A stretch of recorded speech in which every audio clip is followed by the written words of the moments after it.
திருவசனமும் திருக்குறளும். தூய அன்பு. அன்பிலார் எல்லாம் தமக்குரியர், அன்புடையார் என்பும் உரியர் பிறர்க்கு. பொருள்: அன்பில்லாதவர்கள் என்றென்றும் சுயநலனை கருதி தன்னையே முன்வைத்து வாழ்வர். அன்புடையோரோ தங்களையே பிறருக்காக கொடுக்க தயங்கார். அன்பிற்கு இணையானது ஏதும் இல்லை. வசனம்: அன்பு நீடிய சாந்தமும் தயவும் உள்ளது.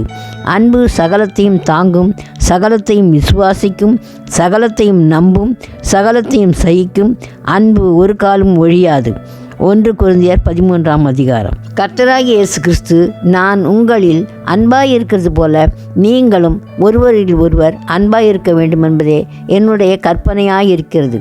ஒருவன் தன் சிநேகிதருக்காக தன் ஜீவனை கொடுக்கிற அன்பிலும் அதிகமான அன்பு ஒருவரிடத்திலும் இல்லை என்றார். யோவான் 15:12-13. ஒப்புமை: அன்பு பொறுமை சாந்தம் உடையதாய் சுயநலம் கருதாமல் பிறரின் நலன் கருதி செயல்பட வைக்கும்.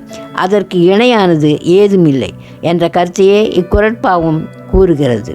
அன்பே பெரியது. அன்பின் வழியது உயிர்நிலை அஃதிலார்க்கு என்பதோல் போர்த்த உடம்பு. அன்பை முதலாவதாக கொண்டு அதன் வழி செயல்படும் உடம்பே உயிர் உடையதாகும். அத்தகைய அன்பில்லாதவருக்கு உயிர் இருந்தாலும் அவருடைய உடம்பு எலும்பின் மேல் தோலால் போர்த்து மூடப்பட்டது போல உயிரற்றதாக காணப்படும். வசனம்: எனக்கு உண்டான யாவற்றையும் நான் அன்னதானம் பண்ணினாலும் என் சரீரத்தை சுட்டரிக்கப்படுவதற்கு கொடுத்தாலும் அன்பு எனக்கு இராவிட்டால் எனக்கு பிரயோஜனம் ஒன்றுமில்லை. 1 கொரிந்தியர் 13:3. ஒப்புமை: உயிரற்ற சடலம் ஒன்றுக்கும் உதவாது. அதுபோல அன்பில்லாதவன் உயிரோடு இருந்தாலும் பயனற்ற சடலம் போன்றவனே ஆவான் என்ற கருத்து வலியுறுத்தப்பட்டுள்ளதை காணலாம்.